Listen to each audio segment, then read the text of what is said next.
Hey guys, Myzzrym here, bringing you the update notes of 6.79. There is a huge patch incoming and there's a lot of changes. It's very exciting. Not only a lot of heroes have a lot of changes, but also the map have been changed. So I'm gonna go over the changes, the main changes on the heroes, and just read over the minor changes.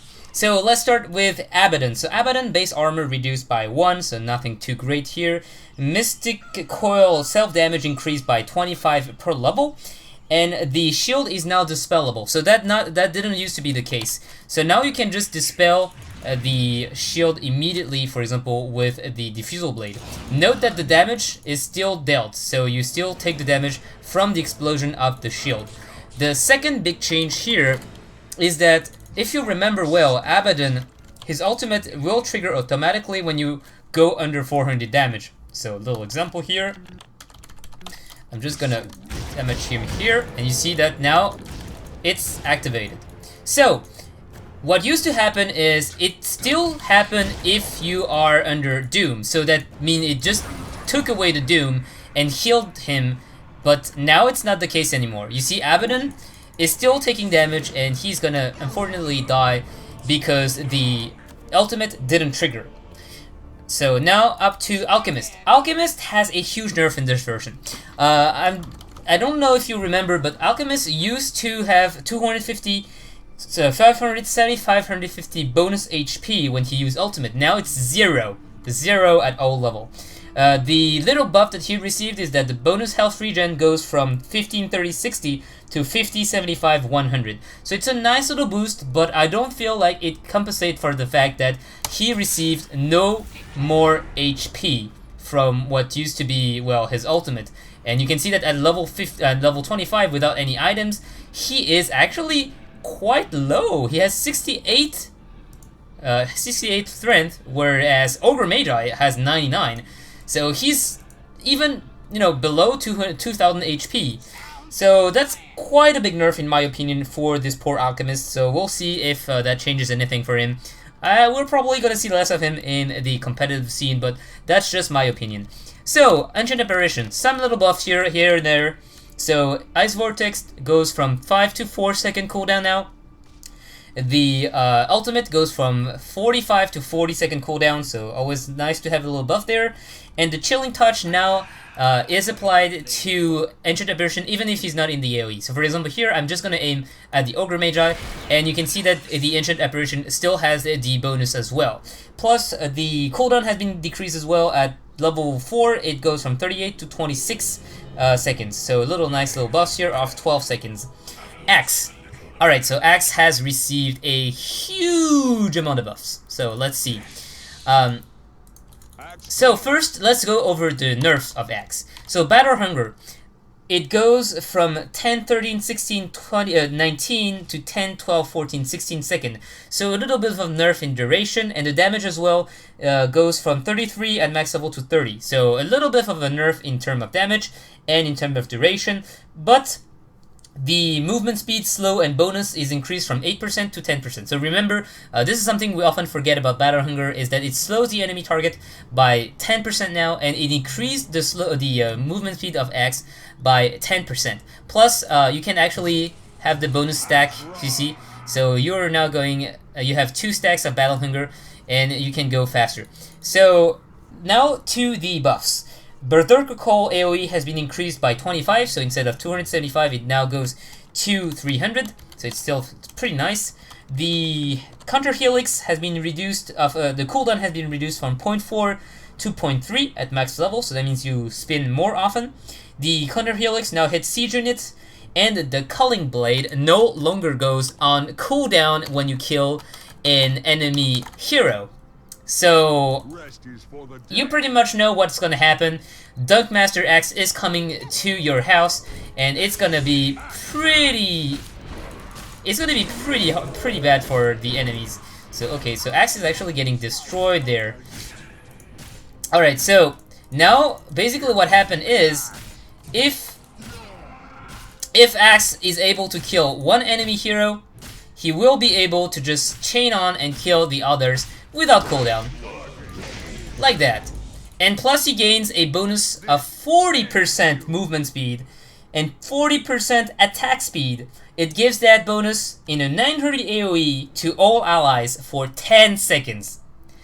So what happened with this axe is that if you manage to successfully kill a hero at the beginning of the fight, you have an entire team on steroids that runs 40% faster and attack 40% faster.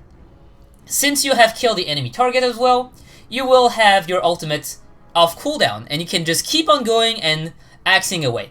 Now, the only little drawback here that I felt is that the Culling Blade kill threshold has been decreased. It used to be 300, 450, 625. It's now 250, 350, 450. But if you pick up an Aghanim Scepter, it still goes back to the regular value, 340, 450, 625. Not to mention, it also decreased the mana cost. They also decreased the mana cost. Now it costs 60, 120, and 180 instead of costing 150, 200, 250. So that's a huge buff at level 6. It's a decrease of almost, it's a decrease of 90 mana at level 1 of Culling Blade.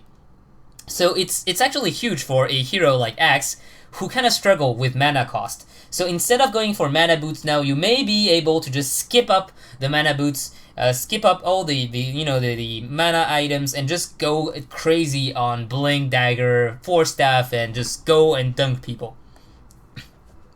Bat Rider. Okay, Bat Rider has been absolutely destroyed in that patch.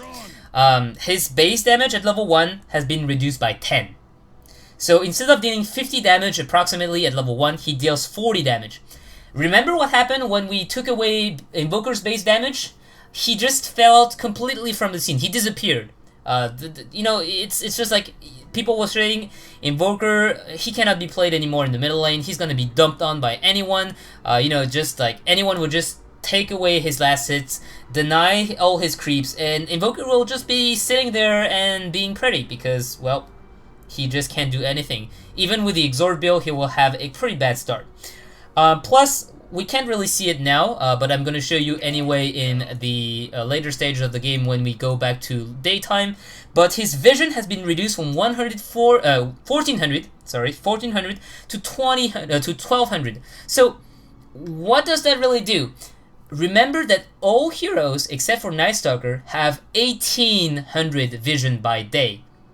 So, what I'm saying here is that Bat Rider has 40% less vision than any other hero in the daytime. So he's basically blind. He's gonna get juked the hell out of. It's gonna be very, very, very bad. And to put a nail in the coffin, the Flame Lasso range has been reduced from 175 to 100. So that's a little nerf. You just have to be a little bit closer now to use the Flaming Lasso. But the vision nerf plus the base damage nerf is just insane. So we'll have to see if he's still first pick, first ban, because he's still very annoying with this, with the lasso of his. Beastmaster. Okay, so where is Beastmaster? He is. Did I create this Beastmaster? It looks like I forgot to create Beastmaster. So Beastmaster has a little change here. This isn't really big. What happened basically is that Beastmaster now he has the Call of the Wild in 2 spells that is separate. You level Call of the Wild, you get 2 spells, and it costs 15 mana instead of 25. And basically, you can summon the Hawk, you can summon the Boar independently, and it has independent cooldown. So that's pretty nice. His Inner Beast AoE aura is also reduced to 900. So basically, they are standardizing all the range of the auras. It's just going to be 900 for all auras. And also, the attack speed has been rescaled from 1840 to 1545. Alright, so Bloodseeker now. So Bloodseeker has received quite a few amusing buffs. His base movement speed has been reduced by 5, so he's not 300. That's not really a big deal. His thirst is now global, so you can see on all the map, and it now stacks. So you can see here that the movement speed bonus has been reduced from 1545 to 728, but this percentage actually stacks as long as you have like 5 heroes under the the 50% threshold. You're just gonna be a race car. So it also gives him bonus damage. You can see 28 damage per stack at max level. That's pretty nice. It no longer provides bonus armor, And the most important, if the thirst is triggered, you have the movement speed cap removed. So remember, in Dota 2, every hero is limited by a 522 movement speed cap, except for Spirit Breaker when he charges.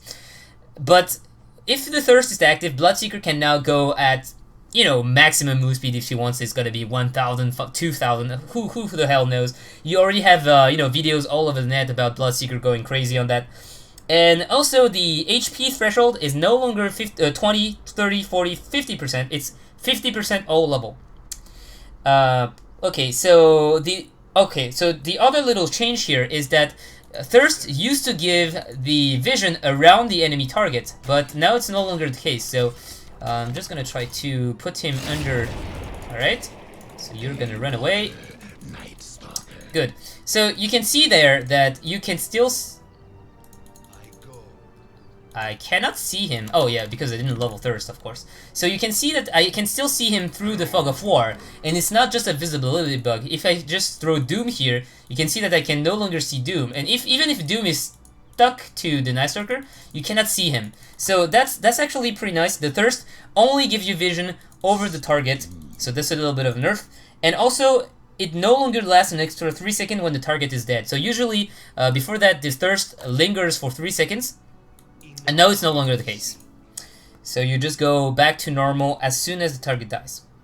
Brewmaster has received quite a few amount of nice little changes. First, he has +6 base agility at level 1. It goes from 16 to 22, so that's nice.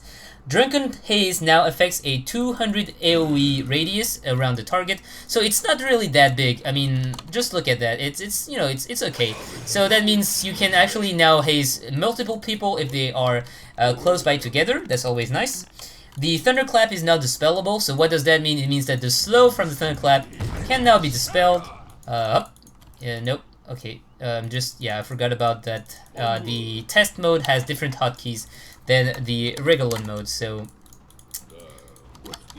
there we go. And you see, I can be just dispelling the slow away. The Primal Split selection order is now Earthstorm Fire, so now when you go into ultimate form, you can immediately stun the enemy, then tab, throw an enemy into a tornado, then tab, and you just go crazy with the Fire Panda. And the Primal Split Aghanim upgrade has changed. So what he's used to do is buff your spirits, remember?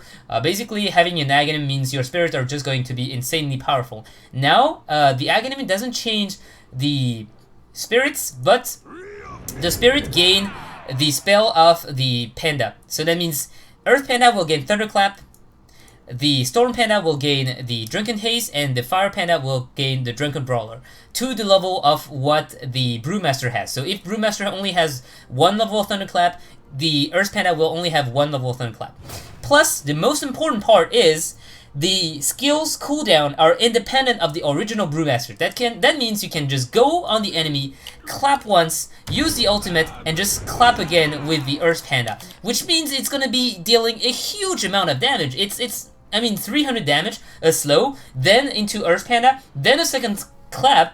I mean, 600 damage, movements flew out the wazoo, plus you have the stun. It's gonna be insane, but we'll have to see if it's worth the if it's going to be worth the you know, loss of stats on the pandas that the original Aghanim granted.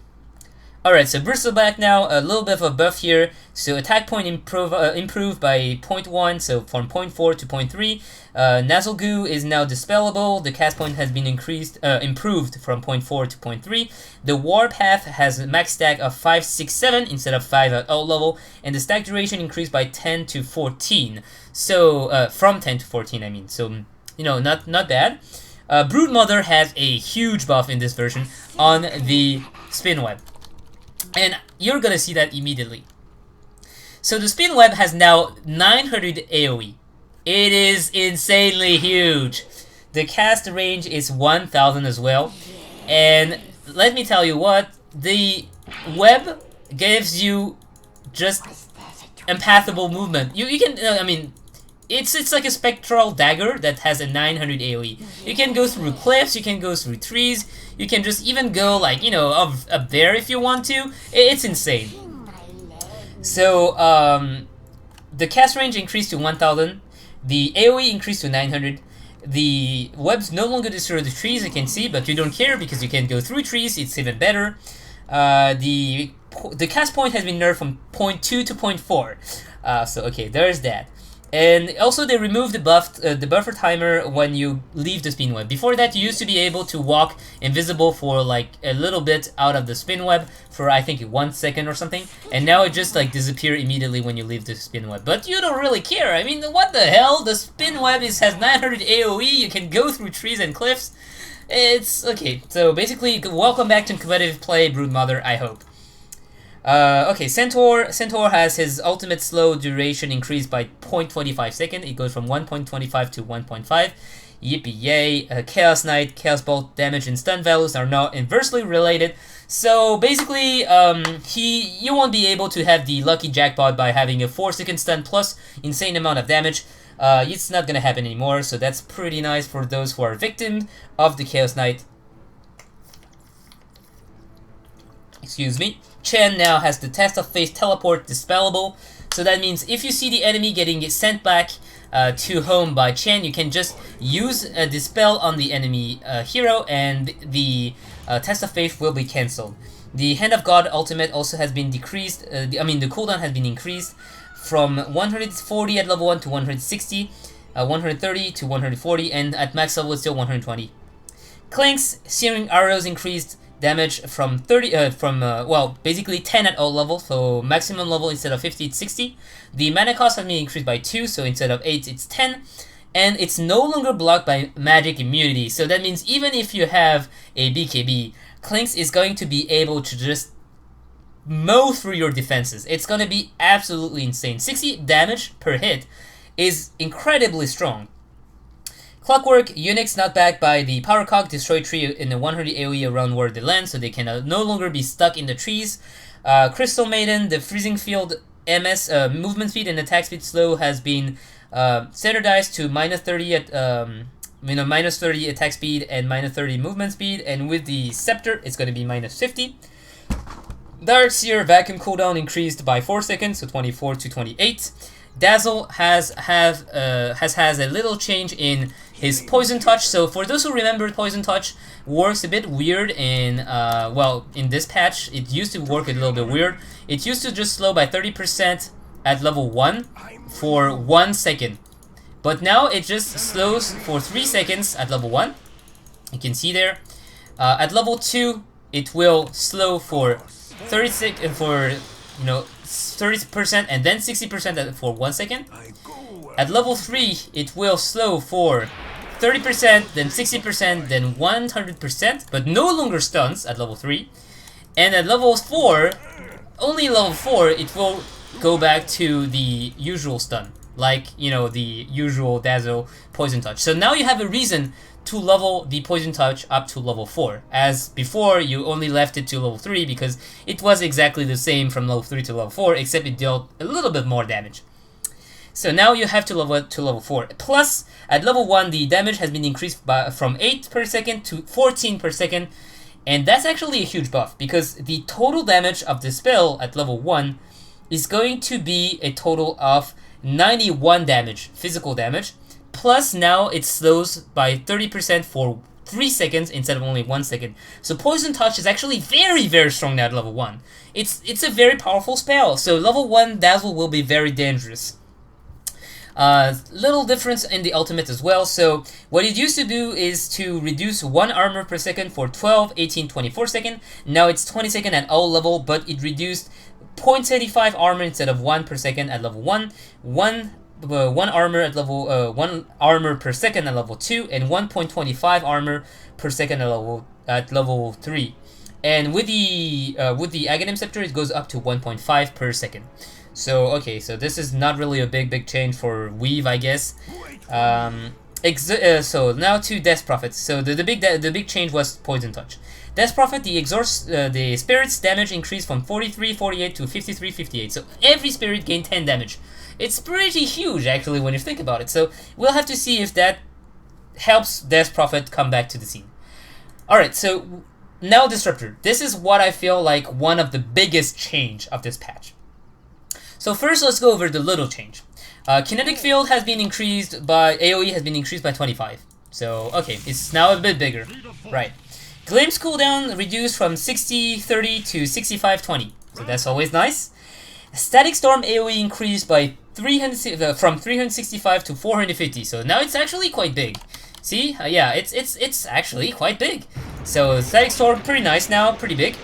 And also the max damage has been increased by 30 per level. So that's always nice. You can see that the damage here actually hurts quite a lot on this poor Bat Rider. But the most important thing is that the Static Storm now silences item. Okay, so let me repeat that. Static Storm now silences item. You know what other thing does that? And the only other thing that does that is Doom.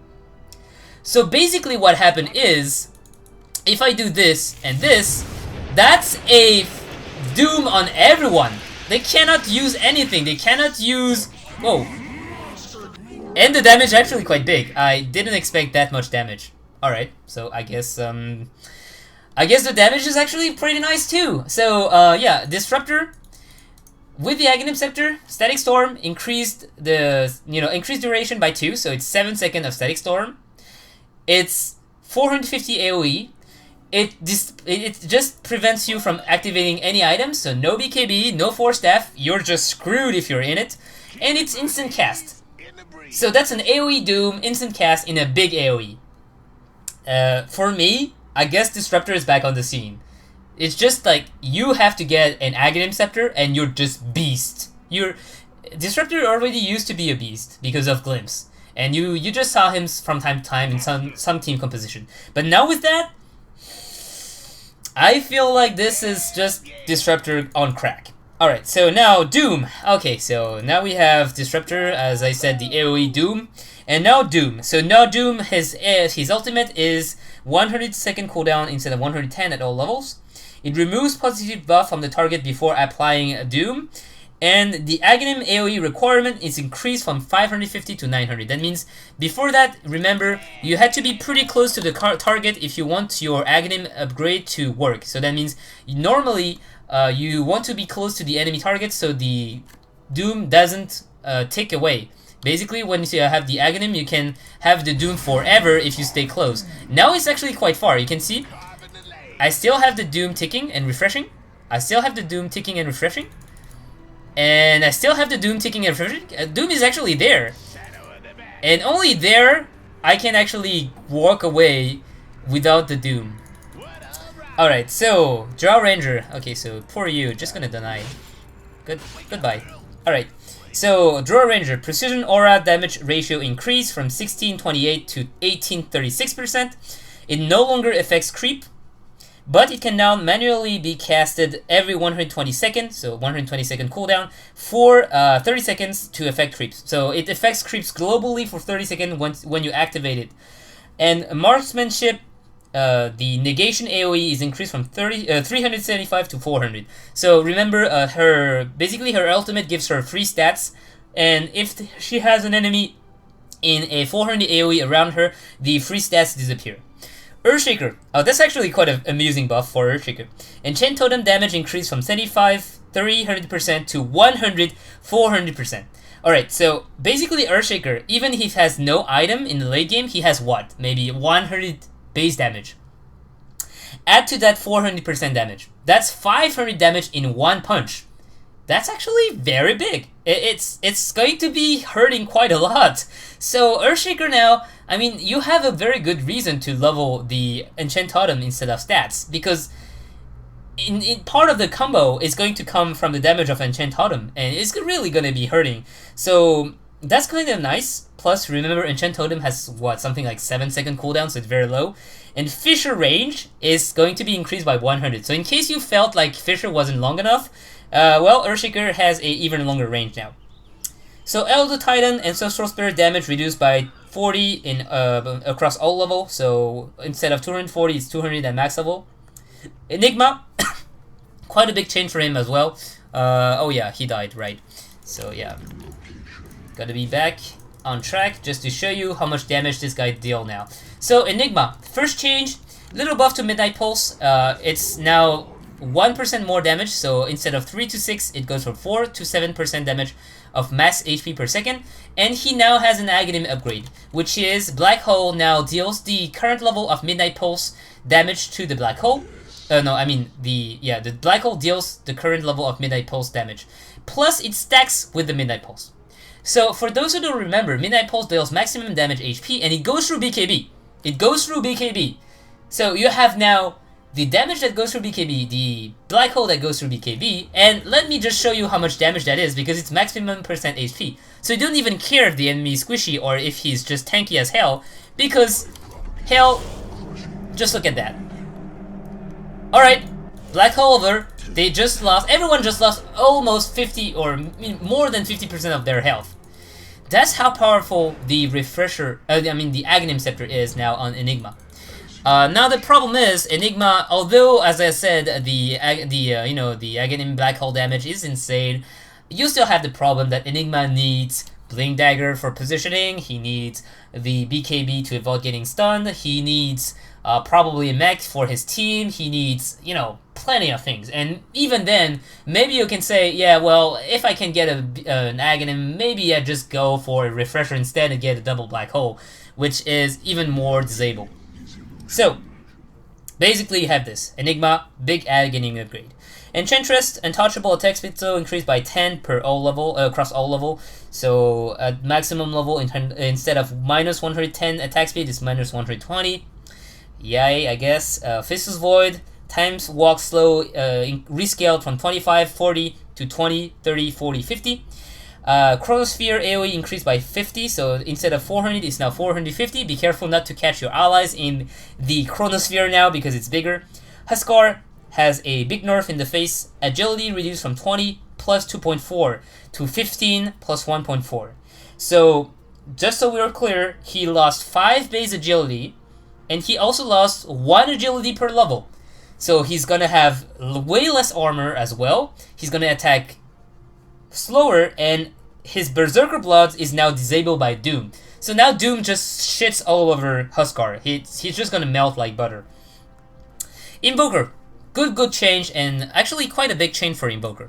So Invoker, where are you? Because like everyone just died in this big Disruptor AoE Doom. Invoker, oh yeah, here you are. So Invoker now at level 1 of Invoke can have 2 spells in mind. So remember that before that Invoker had to wait level 7 to get his second level Invoke to have 2 spells. Now you can actually have 1 spell and the second spell at level 1. At level 2, I mean, because level 1 you only have orbs. So if I end what the fuck and I start casting spells out of the wazoo here, so yeah, let's go there, let's go do this, let's go do this. So you see, I lost quite a bit of mana. And the second change of Invoker is now his EMP will drain 50% of the mana drain, and it will drain back to Invoker. So EMP restores Invoker for 50% of mana it drains from heroes, excluding illusion. So that's actually quite big of a buff. You actually give Invoker quite a buff in his laning stage, in which he's weak because of the attack-based change that I talked about earlier. And you also give back an incentive to play the Wex Invoker because the EMP now gives back mana, as before he also got nerfed because, EMP used to hit enemies that were in the tornado, and now it's no longer the case, so it's actually easier to dodge. But now, if it hits, it also helps Invoker to gain back the mana that he used in this big team fight. Ayo, so Wisp now has a big nerf for him as well. Tether, instead of stunning, now deals a minus 100% movement speed and attack speed slow. Basically, if you remember, that's exactly what happened to the Centaur's ultimate. It used to be you charge on the enemy and that stuns him, and then you just perma-stun him by stunning him with the ultimate, then using the War Storm, then just killing him. And with the minus 100% movement speed, attack speed slow, well, your enemy can still use spells, can still blink away and everything, so not really sure what's gonna happen to Wisp. We'll have to see if it's still, he still has a very big map presence, but Let's see what happens. So Jakiro. Jakiro now has the Liquid Fire as a castable attack orb. So that means it's actually quite the same as before. It's no mana cost whatsoever. It's every 5 seconds, but you can decide whether to cast it or not. So you're not going to be pushing the lane without wanting to do so anymore if you actually level that Liquid Fire. Juggernaut Healing Ward. So so Juggernaut Healing Ward movement speed increased by 150, so that's quite big. Instead of moving at 300 movement speed, it now moves at 450. So it looks like the tooltip hasn't been updated yet. The Omnislash Scepter cooldown has been reduced from 110 to 110-90 to 70 at all level. So that means the Omnislash will be pretty common. I mean, if you have the Aghanim Scepter, you're gonna be spamming the shit out of that. And the Omnislash no longer stops if the target is ethereal. So that means it will still not do any damage. But the difference is you will be jumping around on the Ethereal Blade enemy target.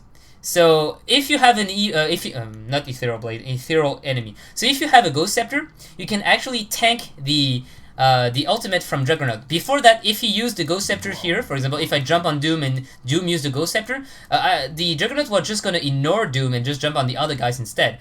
Now what it does is that it's gonna jump on Doom and the others, just like if Doom was a valid target, but Doom will take no damage. Another thing is, Juggernaut can now use items when he's inside Omnislash.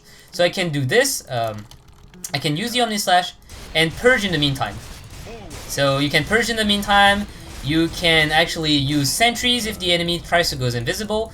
What you cannot do though is blink away, because you're considered as rooted in the Omnislash, so you cannot blink on an enemy targets far away. That would be kind of cool, but that doesn't happen. Alright, so Keeper of the Light. Keeper of the Light has the Blinding Light now destroys trees in the 150 AoE around the target when it's pushed. So that's exactly like the cogs, it's to avoid having people stuck in trees. Kunkka, X marks the spot, cooldown reduced by 3, so instead of 16 seconds, 13 seconds, sorry. Ghost ship damage increased by 50 across all levels, so it's 600 damage at level 3, so it's actually quite big. Slark, double edict cast point improved from 0.7 to 0.5. Pulse Nova Scepter damage increased from 88, 177 to 100 to 200. So it's quite a little bit of damage, but I'm still not sure Slark is gonna go for an Aghanim Scepter. Lich. Alright, so Lich has quite an interesting buff. So where is my Lich? Where's Lich? Oh, here he is. So for that, I'm gonna have to be is it that? No, it's not this. Wait a second. I'm just gonna take a look at the spawn creeps. Spawn creeps. Alright, so now what happened is sacrifice now what it does is it has increased cooldown, but it gives increased mana, and also it gives mana, it gives experience to you. Sacrifice now converts your own creeps for experience. So no longer, you don't even deny the experience from the enemy, you also gain it for yourself. That's just how insane this is. So it also no longer denies enemy XP. But you don't care, you just have to sacrifice away from the lane. You just sacrifice when you are the tier 2 tower and the enemy are just on the lane. You don't give a crap. Oh wait, Slark, don't die please. So that's just to show how ridiculous sacrifice is now. Also, the Frost Armor slow now stacks with the slow from Frost Nova, and the Frost Armor has half effect only against ranged heroes. So the mana sacrifice mana gain also increased by 10% across all level, and the cooldown has been increased from 35 at level 1 to 44, but at max level is still 20. Alright, Lifestealer rage cooldown increased from 17 to 19, so still again a little nerf. And the open wound and infest cast points have been increased from 0.01 to 0.2. So now there is actually quite a bit of cast time for these two spells. Lina attack range increased from 635 to 650, so she has a very long attack range now. Lion mana drain duration increased from 4 to 5 seconds. Okay, I guess. Cooldown increase, Hex cooldown increase from 15 to 30, 25, 20, 15. Not really sure that's warranted, but the hex duration increased from 1.75 at level 1 to 2.5. So now the hex duration is 2.53, 3.54. So that means it's actually quite strong at level 1. I can understand why they put it on 30-second cooldown, and it's kind of more like a 1-point wonder now. I don't really know what's the reasoning behind this. It looks like Ice Rug really wants us to level up mana drain for whatever reason. Lone Druid, base movement speed increased from 315 to 325. It's still 280 in true form. And the Spirit Bear XP bounty increased from 196 to 300. So basically the bear now is a big piñata. Remember, now it gives 300 gold, and also now it gives a lot of more experience. Luna. Okay, Luna, big change. Very big change on Luna. Where is my Luna? Alright, so Luna, basically, the Moonglaive that can bounce now to the same target twice. So, let's just look at that. Tuk tuk tuk tuk tuk. So that means with enough attack speed, you're just wrecking everyone with your Moonglaives. The damage has been reduced from minus 30% to minus 35% though. So how the Moonglaive now work is that it can bounce back on the same units if it already hit all the other units nearby. So that means if there's like enough units nearby, it just doesn't change anything. You just see that it's like the last bounce that it hits 2 heroes. And the Scepter beam count limit has been removed. No, the Eclipse beam count has been removed once you have Scepter. That means this. Okay, so Axe, you're gonna be the sacrificial lamb. And there. 1, 2, 3, 4, 5, 6, 7, 8, 9, 10, 10. So Axe just received 10 beams in the head. That's a total of 3,000 damage. So yeah, Eclipse can deal some serious damage in the forest now if you have the Scepter. Though I'm not really sure you want to build Scepter because Luna is usually better considered as a hero, as a carry hero. But, you never know. Lycanthrope, armor increased by 1, base damage increased by 5, hull bonus damage for non-hero units increased from 4, 8, 12, 16 to 5, 10, 15, 20. And the Wolf's magic resistance increased from 50 to 80%. So wolves are actually pretty hard to kill with spells now, so you will have to hit them in the face. For the poor supports, I'm not really sure how I feel about that when you are someone like Crystal Maiden getting chased down by wolves, and since she's only swift as a wolf of Ice Rack or something, she's gonna be pretty.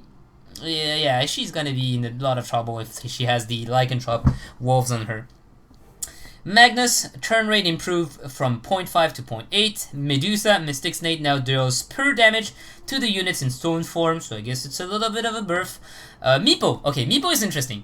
Meepo, his ultimate is no longer level 6, 11, and 16 like any others. Instead, Divided Withstand can be level at level 4, 11, and 18. So you get your first Meepo faster, but you get your last meeples, in a, how do you say that? In a later stage of the game. The base armor of Meepo has been reduced by 1, the turn rate has been improved, the cast point of Earthbind has been improved, and they removed the 30% stat sharing on non-Aghanim Divided Withstand. So that means, yeah, Meepo, now you can get a Meepo at level 4, you can get a Meepo at level 11, and another Meepo at level 18. Alright, so Mirana, leap AoE, attack speed, movement speed bonus is granted at the cast location, rather at the destination now. And the attack speed bonus increased by, basically it's doubled. So instead of 4, 8, 12, 16, it's 8, 16, 24, 32. Morphling, Morph level 4 rate, Morph level 4 shift rate improved from 0.25 to 0.2, so you morph even faster. Nagasaran, Riptide AoE reduced from 450 to 350, so a little bit of an AoE nerf, and Ensnare mana cost increased by 15 across all levels. That's quite a bit amount of nerf. Nature's Prophet, Trent's XP bounty increased by 10, so instead of the 20 it gives 30, and the gold bounty increased from 1216 to 4020. So it's not really a big nerf, but it's still there. A Necrolite base armor increased by 1%, and Night Stalker, this is very interesting. Night Stalker's darkness caused enemy vision to be reduced by 25%. That's actually quite big. And it also affects hero creeps and wards. So just look at that. Look at, I don't know if the tower is actually affected, but let's see. So the tower stops here, and the vision of my hero stopped there. If I use darkness, suddenly it bugs out. So basically, I don't see them anymore. That's weird. Okay, so I guess they're invisible. Yeah, okay. So apparently it's quite bug at the moment because it reduced the vision, but it doesn't. I don't know. All right, so basically you get the gist. You're supposed to see 25% less vision.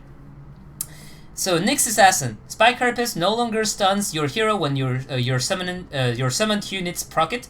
So that's very nice. That means if you send your treants on the Nyx Assassin, you will no longer get stunned as the Prophet. And Impale no longer has unit targeted. It is only a point targeted spell, so you have to cast it manually. Ogre Magi, ignite duration increased by 1 second at all level. So okay, you just deal a little bit more damage. The unrefined cooldown on unrefined fire blast cooldown is now 6 seconds instead of 10, so that's quite a bit of a buff. But you almost never get Aghanim Scepter as an Ogre Magi. You never get there. And now Ignite can also multicast. So let's see. Wait. Yeah. So. Oh wait. It actually hits that far? Alright. So. See, yeah, multicast. So you can see like three little ignite flying everywhere. The damage doesn't stack though. Yep. So it's a 1,400 AoE. It's actually quite big. Ignite is also dodgeable now, so that means if you blink with the ignite in the air, you can dodge it. Omni-Knight, Degen Aura AoE increased from 315 to 350. The stickiness increased from 0.5 to 1 second, so that means when you leave the AoE of the Degen Aura, you're still slowed for 1 second. So it's gonna be a little bit easier for Omni-Knight to chase down targets. OD, base damage reduced by 3, items no longer trigger Essence Aura. So you no longer trigger Essence Aura by getting an early Buckler and spamming it. Phantom Assassin has a little bit of a funny buff. I mean, I never saw that before, but now the Stifling Dagger can crit, like, given by the coup de grace. So, coup de grace, yeah, sorry. Coup de grace is in French. Coup de grace. Holy shit, I'm totally losing my French. Sorry about that. So it's coup de grace, by the way, in French. I'm French, so I know that. And it's now dodgeable. So that means, again, if you blink away, you can dodge the dagger. And the damage has been rescaled from 50, 150, 200 to 60, 100, 140, 180. So it does less damage at max level. But it can crit. So let's see. So no crit. And now 405, it's a crit. So I'm not sure how I feel about that. I feel like it's a bit gimmicky. It's a bit of a luck thing that I don't really like on Phantom Assassin. That's already pretty luck-based. I mean, once you get a crit, you're pretty happy, but now the Stifling Dagger has a crit too? Alright, I guess. Alright, so Phantom Lancer Spirit Lance is now dodgeable, so same as before. You can now blink away, and the Spirit Lance will no longer follow you until the end of the earth. Pudge can now use Blink Dagger. Aren't you happy about that, Pudge? So Pudge can now use Blink Dagger. That's nice. And if you go into a Empathable Ledge, the unit gains free pathing for 5 seconds. So we're just gonna test this right now. I'm gonna try to get the Disruptor on this little cliff here, and let's see if he's stuck there or if he can go away. So blink. There we go. And hook. Alright, so yep, I can just move away. That's to prevent abuse. So basically, you see what's happened is you can now blink onto whatever you want and just hook them, and then the enemy will gain free pathing for 5 seconds. Though remember that the dismember lasts 3 seconds, so you should have still 2 seconds to move away if he just goes and dismember you on the cliff. The Flesh Heap magic resistance has been reduced. So instead of 16% at level 4, it's 12% now. And the Scepter strength multiplier is increased from 0.75 to 1. So basically what that means is when you get Scepter, by the way, you increase damage based on the strengths you have. So I think it's basically 100. It's like you have 110 damage, 110 strength here, so it's going to deal 110 damage, additional damage per second, and it heals Pudge. But very few people get Aghanim on Pudge anyway. Pugna. So Decrepify damage amplification on ally no longer is 40% but 25%, and on enemy it's increased to 50%. So basically what that means is when you Decrepify an ally, he will still take bonus damage but less, and the enemy will take bonus damage and more. So that means you are kind of encouraged to use this spell a bit more. Nether Ward now requires 3 hits to kill instead of having HP. Heroes hit for 1 hit, and the creeps and everything hit for 0.25. So if you have, for example, summon units trying to kill the Nether Ward, it's going to take a lot of time. Life Drain now restores mana if he tries to heal while you are at full HP when targeting heroes. So that means what it means. If you're using Life Drain on an enemy hero and you're already full health, it will give you mana instead. That doesn't mean the enemy will lose mana. It will still deal damage as HP.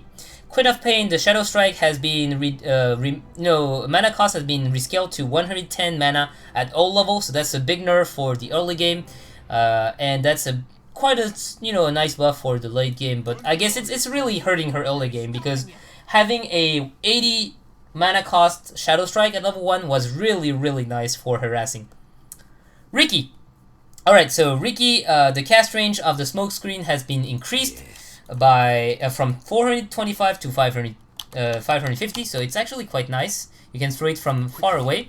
And also, the permanent invisibility is no longer broken when he casts spells or use items. So that means I can cast smokescreen and still stay invisible. I can purge an ally or an enemy, or I can even blink here and still be invisible, purge him and still be invisible. So that's very nice. If he used the blink strike, he will not be revealed if he doesn't attack. It will reveal him as soon as he's attacked, but no earlier. Rubik. Telekinesis cooldown increase from 18 to 22. Rubik can no longer steal the Aghanim upgrade of the enemy if they have Aghanim and he doesn't. So basically, if my Rubik tries to steal Doom from the Doombringer and Doom has Aghanim, the Rubik will just steal the regular Doom. The Aghanim upgrade of Rubik, though, is that it reduced the cooldown of Spell Steal to only 5 seconds. And also, it increased the cast range from 1000 to 400. So he really can steal spells from very far away. And also, it makes all stolen spell considered to have Aghanim upgrade.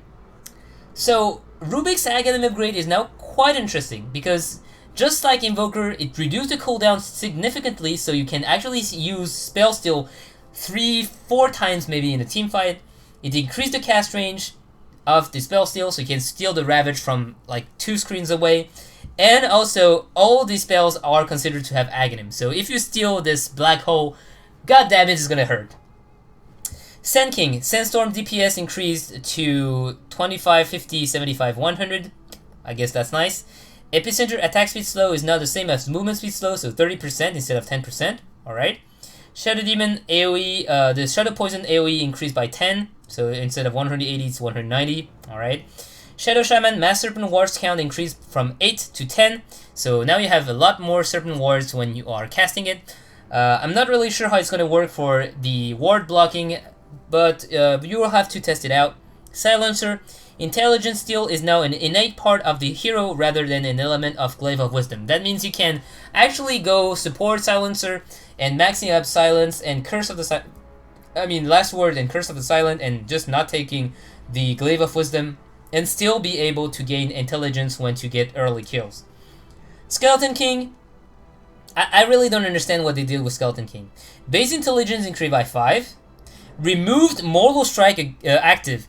Okay, so Skeleton King is not a hard hero to play. He has one active spell, and Molto Strike Activate give him a second active. That was pretty nice. So they decided to remove it. So now Skeleton King is one button again. He only has stun. Alright, so Vampiric Aura now provides full effectiveness on ranged units. So you can now give Vampiric Aura to all your friends, not only the melee ones. Reincarnation slow increased from 30 to 50%. So that's pretty nice. When you come back, you slow quite a bit, and also the AoE has been increased to 900. So that's quite a big AoE slow. If you're fighting on Skeleton's Grave, you are going to be in a lot of trouble if the fight is not actually going very well, because you're going to have a 50% slow. That's quite huge. Skywrath Mage intelligence growth increased by 0.4, so it's now 3.6 per level. And the Aghanim upgrades reduced the Mystic Flare's cooldown from 60-40-20 to 20-10-0. So that means you're only limited by your mana. Remember that level 3 Mystic Flare is something ridiculous like 600 mana cost, but with the Aghanim Scepter, that means you can just throw your heart away and just have Mystic Flare everywhere. I don't think the damage stack though, so you don't need to just throw 3 Mystic Flare in the same area. Slaughter, amplified damage armor reduction increased from 8-14-20 to 10-15-20. Sprint speed increased from 20, 27, 33, 40% to 20, 28%, 33, 36%, 44%, and also mana cost removed. Alright, that's nice. Slark. Slark has a pretty interesting buff. His Shadow Dance duration has been reduced from 5.5 seconds to 4 seconds. His cooldown has been increased from 25 seconds to 65 seconds, yes. And Shadow Dance can no longer be revealed by True Sight. That means nothing can see him. I can just go under the enemy tower, and the enemy tower can't even see me. See? I can just attack it. It doesn't see me. So, Gem doesn't reveal Slark. Sentries doesn't reveal Slark. The Dust doesn't reveal Slark, I guess. The tower don't reveal Slark. Nothing reveals Slark for 4 seconds. Wait, I'm still confused about... I'm still gonna try to see. So... give item, give bots, item, dust. Alright, so let's see if the bots see me. So here, he cannot attack me, he cannot see me, obviously. And now, dust. Can I see him? Can I see him? Nope, he cannot see me. So even dust doesn't work anymore, so nothing works against Slark. So that's the first hero that has true invisibility. Sniper, take aim, range bonus increased from 75-300 to 80-320. Alright. Spectre, you can now continuously use reality to your illusions. Oh, that's gonna be fun though. So, I'm Spectre, I use my ultimate, and now I can... Oh man, no, that's not what I wanted to do. And what the fuck? Alright. So, refresh. So, there we go. I can just jump on this one, attack him, then jump on this one, then jump on that one, then jump on this one. See, that's pretty nice. That's pretty... It destroyed the illusion every time you do that, so it's not really, it's not OP by any mean, I guess. If you do this like an idiot, you're just gonna end up destroying all your illusions.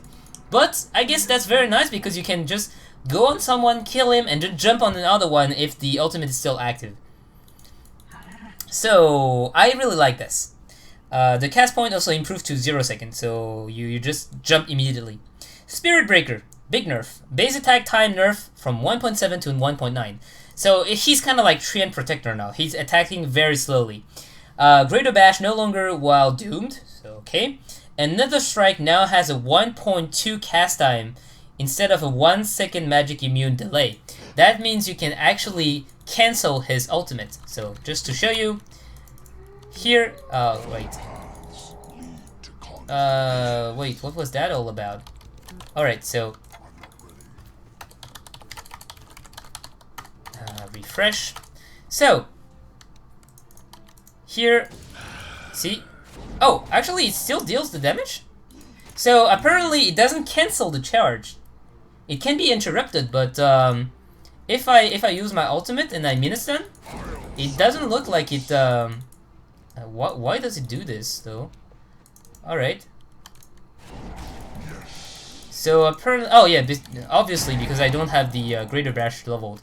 So you can see that apparently you can cancel the Spirit Breaker's ultimate for quite a few seconds, but he's still gonna go anyway after his stun is over. That's pretty strange, I guess, but why not? Let's see if it's worked with this. So I'm gonna try to use the Spirit Charge on this guy, and I'm gonna silence him. And is he gonna use it? Nope. So it seems like the silence actually stops his ultimate, but the mini stun doesn't. Okay, so Sven, Storm Ball cooldown reduced from 15 to 13, and it's now dodgeable. So it's, again, if you blink, it will not follow you. Kraken Shell for Tidehunter damage block has been increased from 28 at max level to 36. Timbersaw Chakram mana cost increased from 75 to 100 at level 1 to 175 to 200 at level 3. So 25 more mana per level, at all level. Tiny, the stun chance from the Craggy Exterior has been improved to 10, 15, 20, 25%, and also the stun duration has increased by 0.1 per level, so 1.2, 1.3, 1.4, 1.5 now. Treant Protector, Leech Chi damage per pulse reduced from 75 at max level to 60, but it has now 6 pulses instead of 4. So the duration has been increased from 3 seconds to 4.5 seconds. So it's kind of nice. Living Armor cooldown rebalance from 15 seconds to 32 seconds, 26, 20, 14. So that means no longer will you be able to use the Living Armor at level 1 like a, like a crazy guy and using armor every time it's on cooldown. The mana cost also increased to 50, so it doubled from 25. And the Nature's Guise cast point improved from 0.5 to 0.3. Alright, so this is not really interesting. Troll Warlord, the Berserker Rage movement speed bonus rebalanced from 20, 20, 20, 30 to 10, 20, 30, 40. So now you have 10 additional movement speed per level once you're in melee form. The Whirling Axe melee damage also has been reduced. So instead of going 120 at level 1 to 275, it goes from 75 at level 1 to 225. So minus 50 damage across the board. Tusk, the Frozen Sigil, is now requiring a constant number of hits, just like the Pugna Ward, like I said. Undying has the Decay Steel duration increased to 40 at all level instead of 25 to 40. Vengeful Spirit can now use Blink Dagger, just like Pudge. And just like Pudge, if you nether swap a unit onto a cliff, for example, the unit gains free pathing for 5 seconds. Venomancer. Okay, Venomancer is actually quite weird, and I wanted to test that. Apparently, Venomancer deals no damage over time at level 1, the Gale. So, you slow the enemy, but he takes no damage over time at level 1. You heard that right. So, the Poison Gale damage over time has been rebalanced from 15, 30, 45, 60 to 0, 30, 60, 90. So at max level, it deals quite a lot more damage, and also Poison Nova and Venomous Gale no longer ignores Invisible and Fogged unit. That's actually quite big. Before that, the Venomancer couldn't do anything if the enemy goes invisible, because even if he knows where he is, and if he has no detection, he cannot hit it. The spells will just ignore the invisible unit. Now it's not the case anymore. Poison Sting duration has been increased by 3 seconds at max level, but it no longer dispel healing or disable dagger. So you can now use the healing salve or the blink dagger even if you have Poison Sting on you. Plague Ward now have Poison Sting that deals 50% of the damage at the current skill level. So if Venomancer and the Plague Ward both attack a target, only the highest DPS is applied. So that's actually quite nice. That means that your ward will now deal the Poison Sting. That means slowing by 40% and ticking for. Okay, that's not normal. Yeah, you see, he's taking 10 damage per second instead of 20 damage per second. But the slow is still here. You can see that he's slowed by 14%. So that's quite nice. You have wards that actually slow the enemy now. Plague Ward's XP bounty also increased to 35 at max level from 25. I guess, yeah, I guess you have to be careful not to feed your wars to the enemy. Viper, the orb cooldown is now reduced to 0 second at all level instead of 4300, so you can now orb walk at level 1. Corrosive skin is no longer works while doomed, so doom now also disable corrosive skin. Visage has a pretty significant nerf. Base armor reduced by 1 and base magic resistance reduced from 25 to 10%. So it's the first hero that don't have 25% magic resistance anymore. That means he's gonna take more spell damage until he levels his stone skin or something. Warlock. So where are you, Warlock? Warlock has a little bit of a buff, if I can say so. Where are you, Warlock? Oh yeah, here you are. So Fatal Bound now link the closest target, closest units to the initial target instead of choosing randomly the targets in the AOE. So that's actually quite nice. That means you know who the targets are gonna be. The upheaval cast range has been increased from 700 to 1,200. So that now upheaval is actually quite beast. You see that I actually can cast upheaval from up there and slow the enemy who are trying to come from here. So not only is it safe to use it, you can use it from a huge distance, plus it's going to be very powerful because it has been increased from 10 to 12 seconds as well. So you can just be very annoying with that. The chaotic offering impact damage has been removed, so the golems no longer deal damage when they fall from the sky, and also it has been increased in mana cost. So instead of 300 at max level, it's 400, but the armor of the golems have been increased by 2 at max level. So I'm not really sure. The ultimate has been quite nerfed. 100 damage was really nice for the, it's always nice, I mean, having a little bit more damage. The mana cost also increasing, it's pretty, pretty bad. But the Heval range, adding 500 range on this, it's actually quite beast. Weaver, base attack time nerf from 1.7 to 1.8. So Weaver, welcome to the club of the Treant. So you basically attack slower now. Windrunner, her ultimate focus fire is now basically, it doesn't get removed when you switch target. So what that means is I can use my ultimate on Night Circle, let's say, and attack very fast, and then decide to shoot, the Doom or attack the Disruptor. But as soon as I go back to Night Circle, I will still gain the maximum focus fire damage. So that's actually quite nice. That means you can put your ultimate on an enemy, and this will be the threat. You will be a threat on this enemy, but you will still be able to attack the others. You're not really, gimping yourself by throwing the ultimate. Same, if you're sieging a tower, you can just use the focus fire on the tower, and if the enemy come, you just, start attacking the enemy, and if the enemy back off, you can go back and on hitting on the tower. So, Witch Doctor. The Witch Doctor is the last buff. Death Ward cast range increase from 400 to 600, so that's quite significant. You can cast Death Wards from pretty far away now. Voodoo Restoration AoE increased from 350 to 500, so it's bigger AoE, and the mana cost has been reduced to 8, 12, 16, 20. So it's actually healing for exactly, it's actually costing 50% of the heal amount across all level, instead of just being that for level 1. The Paralyzing cast also now lasts 5 seconds on illusions, as if they were creeps. That's very nice. Alright, so this is enough for the heroes. That's all the changes for the heroes. Now let's go back to the general changes that are actually quite huge. Buyback prevents gaining unreliable gold from creeps, neutral, etc. until your normal respawn time finishes. That means if you buy back, you cannot farm, or if you farm, you don't get any gold for farming while you're supposed to be dead. So you only buy back now to get the teamfight turnaround. You can't really buy back to go back to farming.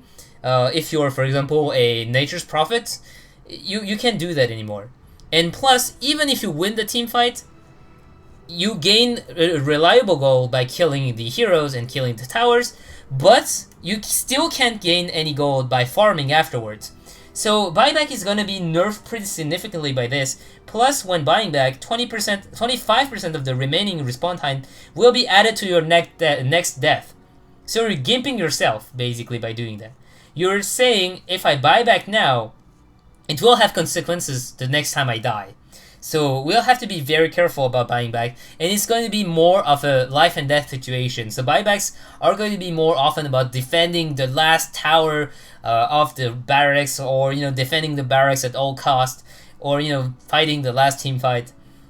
So buyback will be less generalized. We will see less buybacks, and I like this because, I mean, people were using too much time to farm buybacks at the later stages of the game, and the game could just go on forever because everyone would buy back.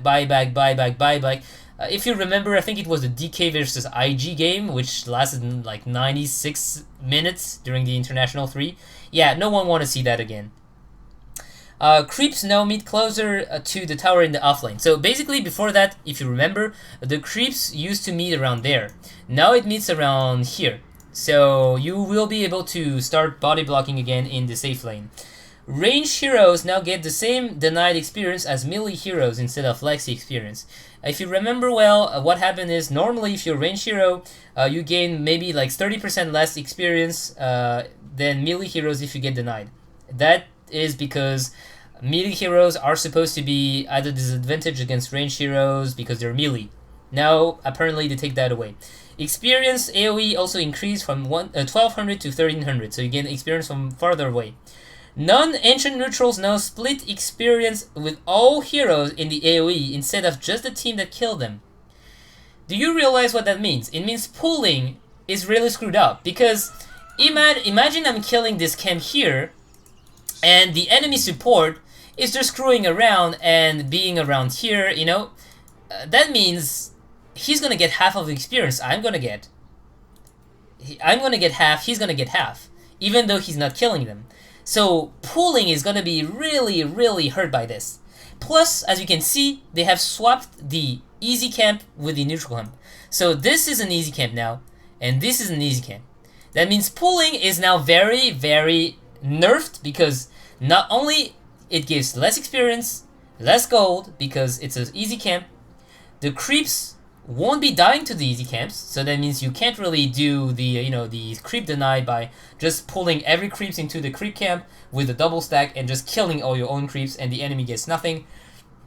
You will need at least a triple stack. And plus, at last, the enemy support just has to the enemy hero just has to be around there and get the experience from the camp as well as you do. So you're not hurting him anymore by doing this. So I guess oh, and last point, if you have a jungler that relies on the small camp like Lycanthrope, you're gonna gim him if you do the pooling. So pooling, we'll have to see if it's still in happening or not. If they pull, it's more gonna be likely that they pull here, then they pull the big camp into the small camp, etc., etc. It's not gonna be just stacking mindlessly this camp and just pulling anymore. Neutral creep spawn comp will no longer spawn the same set of neutral creeps twice in a row. So that means you won't be having mud golems all the time in one creep camp, or the Fullborg. The small reduction to the pull timing duration on the mid radiant and the mid top dire camp. So I guess it's gonna be harder to pull from there, and from there. Where did my Disruptor go? Then we have a lot of nerfs on the experience bounty on the creeps on the jungle. So Satyr Mindstealer, Satyr Tormentor, Mud Golem, all of these guys have reduced experience bounty. Dark Troll Warlock, Dark Troll Summoner as well have reduced experience bounty. And Mud Golem's armor reduced by 2. That's nice, so it's going to be easier to kill. The Hellbear Smasher HP has been reduced by 150, and the armor has been reduced by 2. The Purge from the Little Satyr has a cast point improved from 0.5 to 0.2. The Dragon Ancient Neutral Camp now has flying movement capability. That means you can no longer stack this camp and just hit like from there and have the dragon just go and just go back and just go back and just go back, and you are just hitting them from behind the trees. This is not going to be able. This is not going to be possible anymore, since the dragon will just fly over the trees and murder the face out of you. So that's going to be nice. Neutral and Venom weapons debuff no longer dispel the regen item. That was a bug. So normally this poison from the Vol Assassin no longer dispel the healing items like the healing salve. Big change. Big change. Day-night length decreased from 6 minutes to 4 minutes. That means heroes like Nightstalker that relied on a timing window at 6 minutes will now have those timing completely screwed up. So yeah, there's that. The following heroes now have the standard 800 night vision: Drow Ranger, Mirana, Puck, Slark, Enchantress, Enchant Apparition, Meepo, and Trend Protector. That means there is only 7 heroes left that has more than 800 night vision. It's actually Sniper and Bounty Hunter has 1,000 night vision. Alchemist has 1,400. Luna Slark Nightstalker has 1,800. And Lycan in Ultimate Form also has 1,800. All the rest have 800. So what else do we have? Roshan will now respawn at a random time between 8 and 11 minutes after death. So that's actually quite huge as well, because you just can't camp Roshan by saying, okay, so yeah, he's gonna respawn now, so let's just go and head over to Roshan. It just prevents the game from getting stale and just having a Roshan fight every time. When the Aegis expire unused, it heals the hero fully over 5 seconds. So I like that. It just doesn't waste the Aegis anymore. The regen dispels on damage from players or buildings, so it will not happen if you're in the middle of the fight. But if you're just keeping the Aegis while pushing, and the Aegis runs out and you're just standing there, you will be healed back. So that's nice. Starting gold increased from 603 to 625. All right. Random gold bonus reduced by 50. All right. Gold for ending a spree increased from 75,600 to 125,100. So that's huge. The gold income is now 1 per 0.6 second up from 1 per 0.8 second. Okay, so that's actually huge. If you want the numbers, in 10 minutes, you gain 750 bonus gold from that. But now, with this patch, you gain 1,000 bonus gold in 10 minutes. It's a 33% increase. That's huge for support players. That's very good. Tower last hits bonus gold now increased from 100, 200 to 150, 250. Melee barrack HP regen increased from 2.5 to 5. Range barracks HP decreased from 2.5 to 0. Range barracks HP reduced. Yep. Alright. Evasion now stacks diminishingly. That's a big change. I'm not really sure why they decided about that. But evasion has never stacked before. Now it will. So you can get Butterfly now on heroes like Phantom Assassin, or I can't really remember anyone else with evasion right now. Well, you could get Halberd on the Panda Brewmaster as well, and etc. So that's pretty nice. You can no longer orb attack while being attack restricted. So in ethereal form, you can no longer.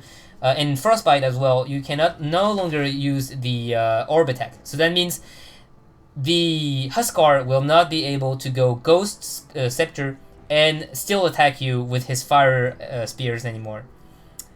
And there we go for the big changes. And now with the items. So, items. Let's see.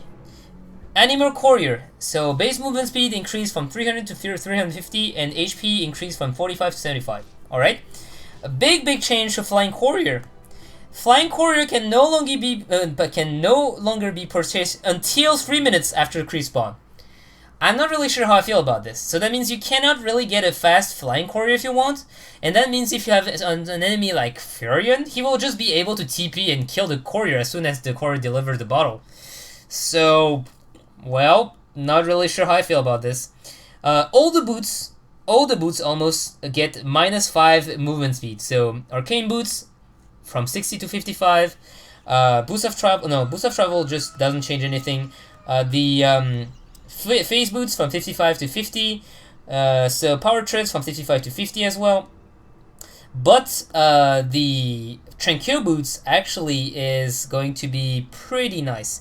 So it's actually gonna go up to 85 movement speed now. So that's really big.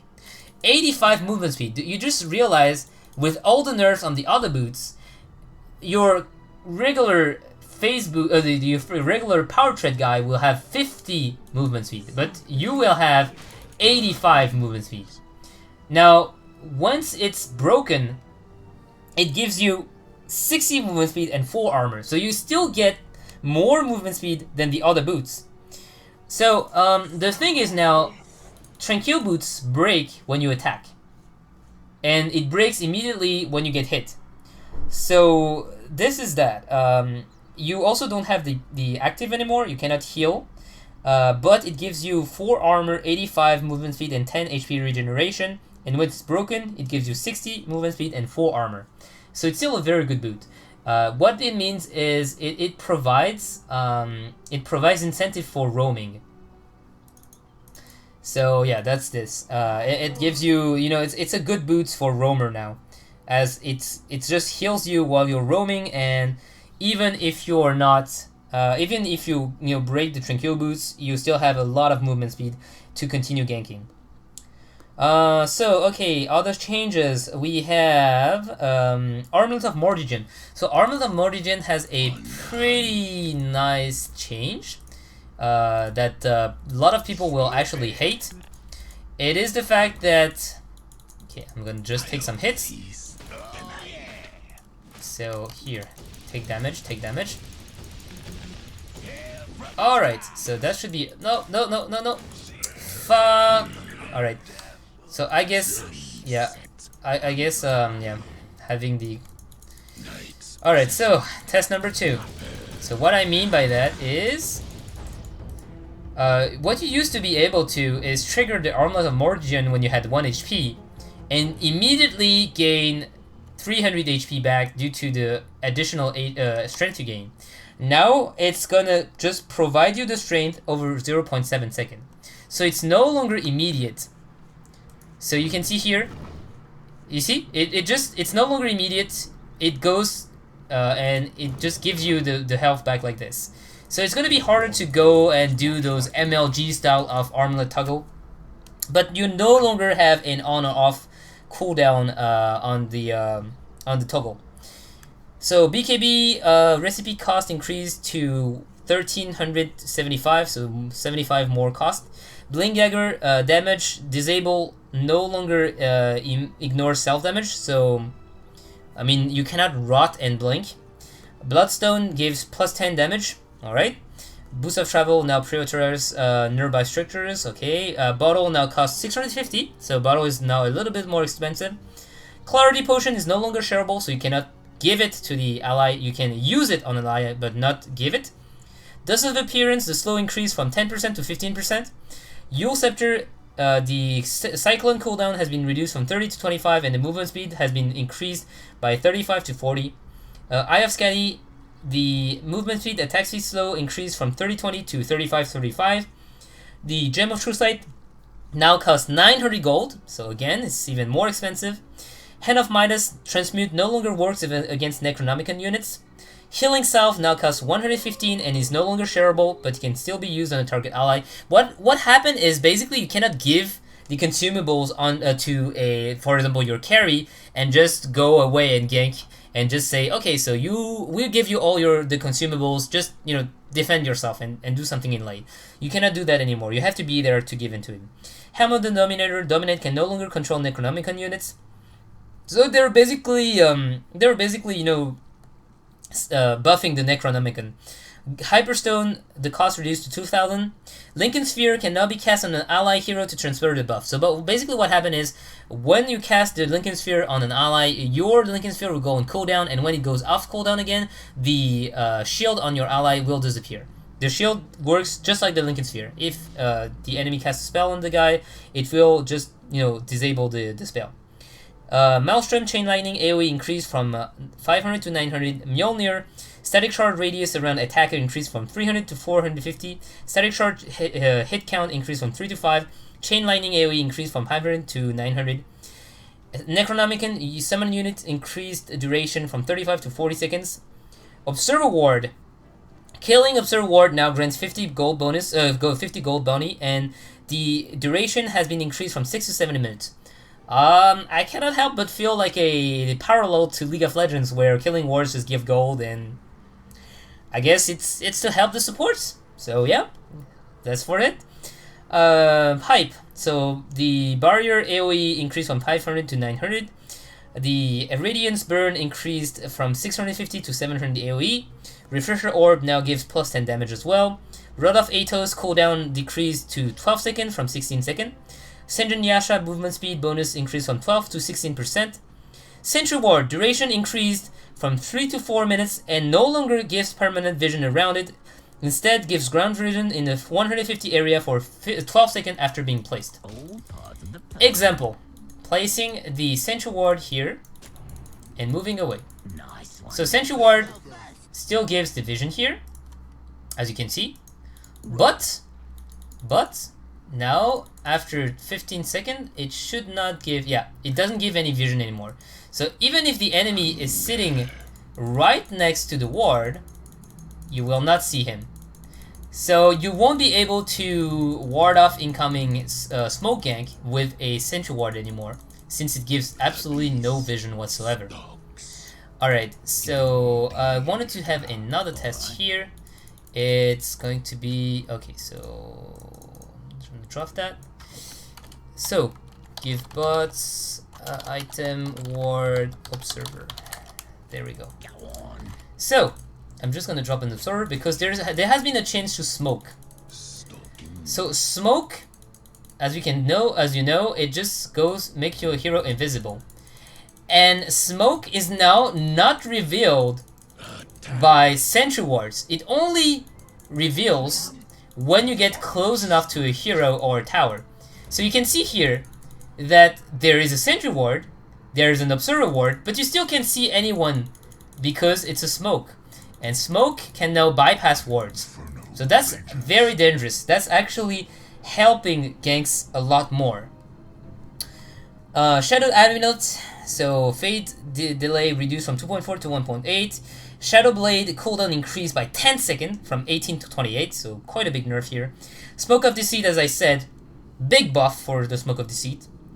Tango, charges increased from 3 to 4, gold cost increased from 90 to 125, so it costs more than a healing salve now, and is no longer shareable as well. But what you can do is you can give it to an ally by just clicking on Tango and clicking on an ally, and what it is it gives one chart of Tango that is shared.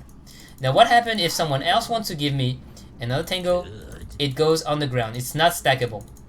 So basically, once again, it goes to the idea of I don't want my support to give all their healing item to the carry and move away to help other people. So you can now help your allies by just using the consumable on them, but you have to be there for them. The item also has a 60-second cooldown, so you cannot do that all the time. So if I what the fuck that means you cannot heal your ally all the time with this. Urn of Shadow Soul release cooldown reduced from 10 to 7 seconds. The Vanguard block chains increased from 70 to 80%. And the Veil of Discord now use a Null Talisman instead of a Rogue of Magi. And the magic weakness duration increased from 20 to 25 seconds. That's actually quite big. 25 seconds of magic armor reduction. If you combine that with the, for example, Static Storm, as I said, the AoE Doom of Death, it can really do a lot of damage. So, last thing to know is Broodmother, Slark are temporarily disabled from the Captain's mode, but they will be added back shortly. And the patch is actually coming to you on the 23rd of October. So this was Myzzrym. I hope you guys enjoyed the video. It was very, very long, but there was a lot to talk about, and I'm really excited to see how it's gonna change the metagame on the competitive scene. And I hope to see you guys another time. So I'm sorry for those who actually follow me. I haven't been making a lot of videos for a long time. I'm pretty busy, and I'm also pretty lacking a lot of inspiration. So I hope I'm just going to be able to make other videos later on. See you guys!